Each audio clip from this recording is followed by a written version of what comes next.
And welcome, I'm Solo, and this is ZN Gaming. In this video, I'll be going over a few new updates in OBS and what you need to know. Before I waste any more time, let's jump into it. Okay, first of all, the new update come with a lot of new things, and one of the things being the encoder. Now, what do I mean by encoder? Well, if you haven't changed your settings in a while, there's going to be an encoder that's going to be an older one, and there's going to be a newer one that was just added in the last two recent updates. And if you haven't changed your settings, are you still on the old one? Maybe your quality of your stream could be better and you don't even know it actually. So I'm just going to go through a couple of the updates. That one's going to be the most important one, and we're going to go through here. If you go into the settings and you're going to like the output tab, this is what we're talking about here, and you go to your video encoder, and it's going to show NVENC NVENC H264, but if yours says deprecate it beside it, this means that you're on the old one. What you need to do is click on that drop down and go down and change it to the newer NVENC H264, and it's going to change all your settings. You're going to have to go make sure you save your settings before you change it and go back and kind of line up everything. All you're going to need to do is go through and change your settings, your bit rate, and just make sure everything's set up so that your stream is going to look good.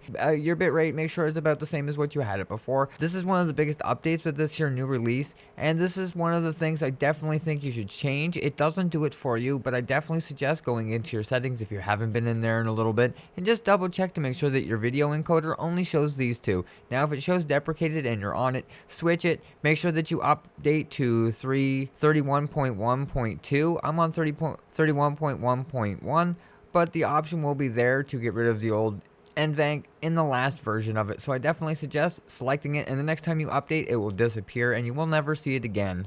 Mind you, some of the older cards, the Keplers, anything on an older design, 700, 900, GTX type styles, now those are going to be obsolete and no longer be compatible with some of this here stuff here. So this is going to be a big impact, and you can definitely go through and read the update and the changes for yourself in the changelog. I'll leave notes to that in the description below. So this is going to require you to make sure that your drivers are up to date for your NVIDIA video card, and making sure that your OBS is up to date. And again, if it doesn't show the deprecated version at all, then you should be absolutely completely fine and you don't need to change anything at all. Just click OK and go about your business like nothing happened at all. The older version will vanish on its own, so you might have already passed it and you may have already updated it. But if you haven't, like I said, you should definitely go take a look and make sure that it's up to date.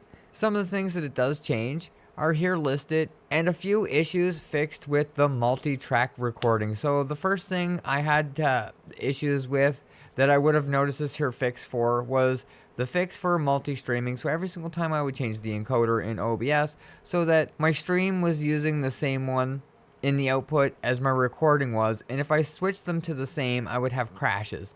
So the issue was the old NVENC, and the old way that video and audio used to be handled used to cause quite a few issues here. So I had my video encoder set to my CPU and my streaming set to my video card.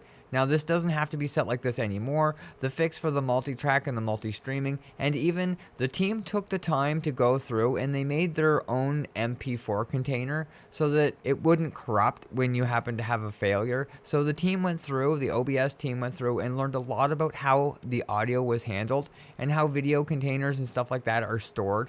So they went through and changed a lot of things, and I think the team learning this added a lot more changes and versatility to the system, the changes that they just made. And I'm expecting things to be quite a bit better for quality. It might not be, but I'm just expecting it to be because the team went through and took that time to learn the extra stuff. I think that they added it in and they made the changes immediately, fixing a lot of things. And this is one of the things that I appreciate about the OBS team. It is free to use, and the team is very dedicated to keeping these here things up to date, and they even took the time to go out of their way to learn how the MP4s were handled so that they could make so that it was a hybrid, that you were not going to lose your file if something happened to it, kind of like an FOV or MOV like we use those for. Now, there was an overhaul in some of the things causing the crashing in OBS sources and the hardware accelerator. These have been fixed, and I think this here definitely added a little bit of performance. A few things that they did to the UI, and loading from thing to thing got quite a bit faster with the new update. And I'm definitely finding a lot less crashes when I'm using the video decoders and when I'm using multi-track video. So those are the 2 or 3 of the biggest things. And if you haven't updated in a while, you're going to notice that a few of the changes and the hot fixes that were added, even since the last time the major release 31.1 bug fix came out, with a major amount of crashing issues fixed, lag issues fixed, rescaling output, allowing individual resolutions, and just so many more things. So many updates that I won't be able to cover it all in just a single video. And I just wanted to actually cover the few main things. And I wanted to make sure that everyone knew to go through and check your settings right now. I think it's a prime time to go through and make sure that everything is up to date and that you're on the new encoder, because the quality difference and the performance difference with the new encoder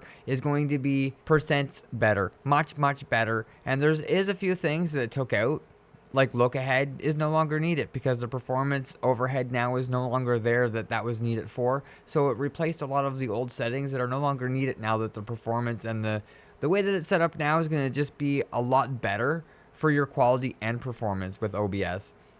Again, I will make sure to leave the link to this here in the description below so you can go check it out for yourself.